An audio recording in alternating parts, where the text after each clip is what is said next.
مفتی صاحب، اگلا سوال یہ ہے کہ اس وقت بہت زیادہ ایک دوسرے کو لوگ جمعے کی مبارکباد دیتے ہیں، تو جمعے کی مبارکباد دینا یہ کیسا ہے؟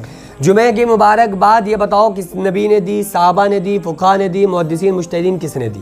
کسی نے نہیں دی۔ دیکھو مبارکباد تو شادی کے لوگ مبارکباد پیش کرتے ہیں، کسی کی یوم ولادت پر مبارکباد انسان پیش کرتا ہے، کسی کوئی کام اس کا بزنس بڑھیا ہو جائے تو اس کو مبارکباد پیش کرتا ہے۔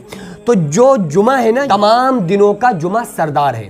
تو اس طریقے سے، اس تعلق سے اگر کوئی شخص جمعے کی مبارکباد دے رہا ہے کہ بھائی بڑا متبرک دن ہے اور جمعہ مبارک ہو، یہ ایک دعائیہ کلمات میں اس کا شمار ہوتا ہے مبارک کا، تو اس لحاظ سے کہنے کی اجازت ہے، حرام ناجائز نہیں ہے، لیکن شریعت میں بھی کہیں نہیں ملتا ہے کہ کسی نے دی ہو تو اس کو یہ ضروری سمجھ کے دینا کہ شاید یہ پہلے سے چلا آ رہا ہو اور اس کا دینا، مبارکباد دینا ضروری ہے، تو ایسا نہیں ہے۔ لیکن اگر کسی نے دے دی تو گناہ کوئی نہیں ہے۔ لیکن ایک چیز دھیان رکھیے کہ جب اس طرح کی کوئی چیزیں عوام میں مشہور ہو جاتی ہیں نا کہ جمعے کی مبارکباد دینا، اب یہ ٹرینڈ ہو گیا۔ جیسے رمضانوں میں سحری کی مبارکباد دی جاتی، پہلی سحری مبارک، دوسری سحری مبارک۔ واٹس ایپ اسٹیٹس پہ لکھنے سے مبارک ہوگا؟ آپ روزہ رکھو، اللہ مبارک کر دے تو مبارک ہے، ورنہ تم کتنا بھی مبارک مبارک چلاتے رہو، اللہ نے نہ مبارک کر دیا تو نہ مبارک ہے۔ اچھا افسوس یہ ہے کہ جو جمعہ بھی نہیں پڑھنے جا رہا ہے وہ لگا رہا ہے جمعہ مبارک۔ بتاؤ اس کے لیے کیا مبارک ہے؟ جب وہ جمعہ تک نہیں پڑھ رہا ہے تو اس کے لیے مبارک کہاں سے ہوگا؟ اچھا، یہ جمعے کی مبارکباد دینے والے کہتے کیا ہیں کہ دیکھو اگر ہم نے مبارکباد دے دی تو اس میں گناہ کیا ہے؟ دیکھو یہی چیزیں تو ہوتی ہیں جو بعد میں یہی چیزیں بھی ضروری بن جاتی ہیں۔ سارے لوگ جمعے کی مبارکباد دینا شروع کر دیں، 10 سال میں ایسا ٹرینڈ پھیل جائے گا کہ بس جسے دیکھو جمعے کی مبارکباد دے رہا ہے۔ اب اگر کسی بندے نے جمعے کی مبارکباد نہ دی تو اس کے بارے میں کیا لوگ کہیں گے کہ یار دیکھو کیسا بندہ ہے، کتنا گناہگار جاہل جہنمی ہے، جمعے تک مبارکباد نہیں دی، تو یہی چیز اتنی ضروری بن جائے گی۔ حالانکہ ہے نہیں، ابھی تو ایسا ہی ہے کہ چلو یار دے دی کوئی بات نہیں، نہیں دی تو کوئی بات نہیں، لیکن جب دینا شروع ہوتا ہے نا، یہ لوگ جو یہی اسی پر آمادہ ہیں، انہیں کچھ کرنا ہی نہیں، انہیں نماز سے مطلب نہیں، جمعے کی مبارکباد دینے سے مطلب ہے۔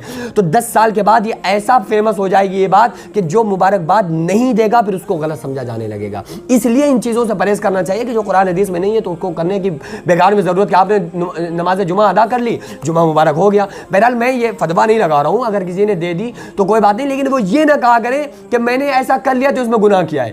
دیکھو یہ بات کہیں گے نا تو بڑے غلط مسئلے ہو جائیں گے۔ ضروری نہیں ہے کہ آپ جس کام کو کر رہے ہیں تو اس پر آپ یہ دلیل دیں کہ اس میں غلط کیا ہے۔ لیٹرنگ میں جانے کی دعا کیا ہے؟ اللہم انی اعوذ بک من الخبث والخبائث۔ اور کھانا کھانے کی دعا کیا ہے؟ بسم اللہ والا برکت اللہ۔ اب کوئی بندہ لیٹرنگ میں جا رہا ہے، پڑھ رہا ہے بسم اللہ والا برکت اللہ، اور کھانا کھانے سے پہلے پڑھے اللہم انی اعوذ بک من الخبث والخبائث، اور پھر دلیل یہ دے کہ بھائی اس میں غلط کیا ہے؟ ہم نے تو آیات پڑھی ہیں، ہم نے تو دعائیں پڑھی ہیں نا، وظیفے پڑھے ہیں، ہم نے تو حضور کی بتائی ہوئی دعا پڑھی ہے، اس میں غلط کیا ہے؟ اب بتاؤ، غلط نہیں ہوا، ترتیب بگڑ گئی نا، سیٹنگ بگڑ گئی۔ کسی کام کو آپ ایسے ہی کر رہے ہو، پھر آنے والے وقت میں اگر وہ ضروری ہو گیا اور جو مبارکباد نہیں دے گا پھر اس کو غلط سمجھا جانے لگے گا۔ تو اس لیے اس کا اگر کسی نے دے دیا تو بھی کوئی بات نہیں، مبارکباد نہیں دی تو بھی کوئی بات نہیں، لیکن اس کو بالکل ضروری، اور جیسے فرض کو ضروری اپنے اوپر، ظہر عصر مغرب عشاء نمازوں کو جتنا ضروری انسان نہیں سمجھتا ہے اتنا واٹس ایپ پر اسٹیٹس جمعے کی مبارکباد اور فلاں کی مبارکباد دینے کو ضروری سمجھتا ہے۔ آج کل کا جو ماحول ہے نا، وہ سارا دین اتر کے سمٹ کے آ گیا ہے واٹس ایپ کے اسٹیٹس میں۔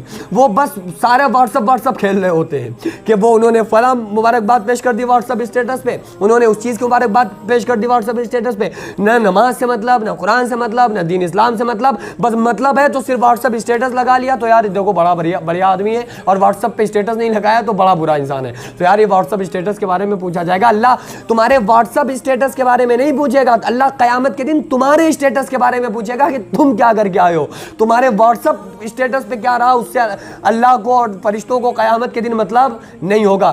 تمہارا خود کا اسٹیٹس کیا رہا وہ ہمیں بتاؤ۔ تو اپنا اسٹیٹس مینٹین کرنا چاہیے، اپنے اسٹیٹس کو اچھا بنانا چاہیے تاکہ قیامت کے دن فرشتے ہمارا اسٹیٹس خراب نہ کر دیں۔ اگر ہم نے یہاں اپنے اسٹیٹس کو نہ سنبھالا اور صرف واٹس ایپ پہ ہی اسٹیٹس ڈالتے رہے تو قیامت کے دن فرشتے ہمارے چہرے کے ساتھ ہمارا اسٹیٹس بھی بگاڑ دیں گے، ہم خود کو بھی نہیں پہچان پائیں گے۔ اس لیے ہمیں شریعت کو فالو کرنا چاہیے، باقی ادھر ادھر کی زیادہ باتوں کی ٹینشن لینے کی ہم لوگوں کو ضرورت